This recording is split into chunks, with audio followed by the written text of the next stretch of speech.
Hi, my name is Sagar. I'm a first year undergraduate student from the Department of Aerospace Engineering, and my roll number is 21AE30021. Okay, so today I'm going to disassemble this mixer grinder. Okay, so it's an old mixer grinder that was there at my home. Okay, so it stopped working. Probably because of some connection issues inside. We will examine what those are. And also it fell from a height and broke. So as you can see, there's a crack and all here. So yeah, it's very easy to open. So let's see what's inside this. Okay, so let's see how it is inside the mixer grinder. Let's open it up and see. It's relatively easy to open it because it was already broken and it's dirty. It's a very old mixer. So there's the bottom part of it and there's the top part of it, and the motor inside it is enclosed using this casing, which is held in place by screws. Okay, so now let's open the casing too.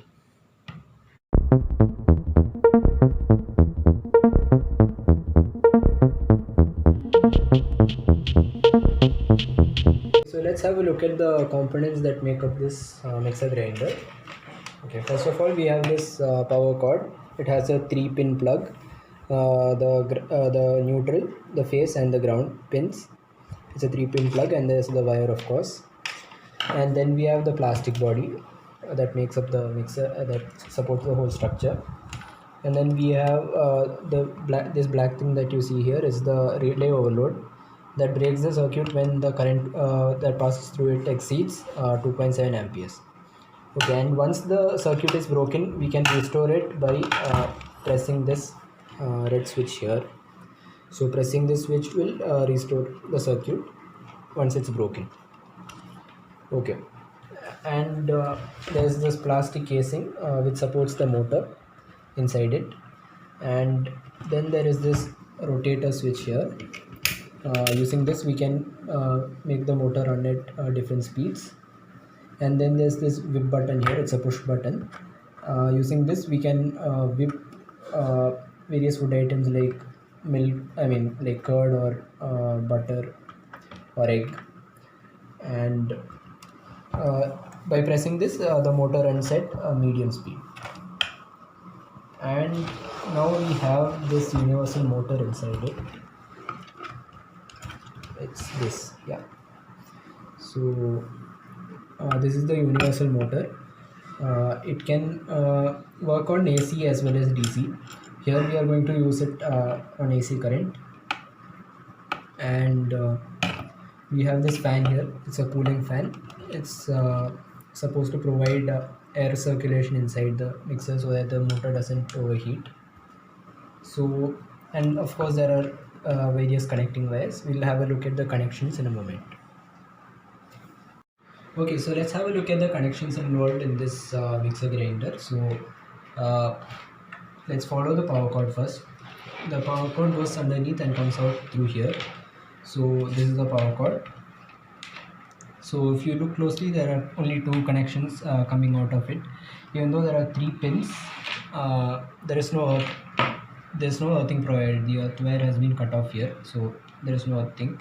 So ideally there should be a third wire that must be connected to the body of the motor there to provide earthing, but that is not there. So then these are the phase and the neutral wires. So there are a few frayed connections here. That's why it doesn't work anymore. So this is the neutral and this is the phase wire. So both of them, as you can see, go into the relay overload. Both the phase and the neutral are broken when the current value through the wires exceeds the prescribed limit. So they both re-emerge to this side, the red and the white part. So the red is the phase part and the white one is the neutral, and it soon turns black on top here. So if we follow the neutral part, it is going into the casing through here and it gets connected to the motor inside. So, and the phase part of the motor is divided into 3 parts. So those 3 parts are these 3. So the purple, the yellow and the blue. So these are the 3 parts of the phase of the motor, phase wire of the motor.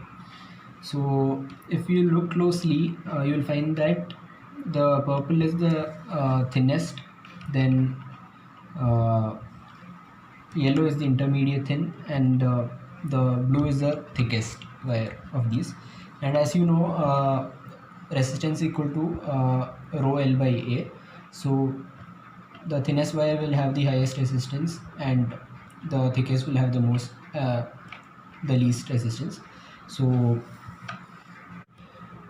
the thinnest wire, that is of the highest resistance, corresponds to the lowest speed, and the medium thickness wire, that is of the medium resistance, corresponds to the medium speed, and the thickest wire corresponding to the lowest resistance corresponds to the highest speed.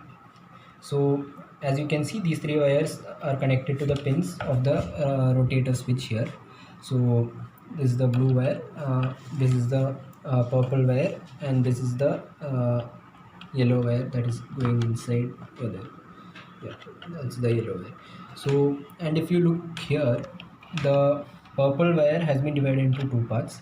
So one of it coming directly from the motor is connected to the rotator switch here, and the second part actually goes down and gets connected to this part here, this black part. So that is the socket for the push button. So when we push the push button, we actually run the motor at low speed. Okay, so now if we look at the power pin of the rotator switch, that is here, this blue, the green connection here. So that green connection corresponds to the white wire that goes through here, and it is also connected to the wait one second, to the push buttons power pin over there, the green connection, yeah, the green connection there. So ideally that should also be connected to this part of the LED. So but it is not connected in this case, so that's why it doesn't work. So then if we observe, the face part of the main power wire is coming out of this LED over there. So and it comes out here and it goes back into the relay. So now we have successfully had a look at the connections for the circuit of the mixer grinder. If we look closely inside this, you can see some black dust inside, right? So that is the dust due to the wear and tear of the fan inside. So as the fan rotates and its parts wear out, it results in this black dust. So that is what it is. So now let's put the case back inside and reassemble the mixer grinder.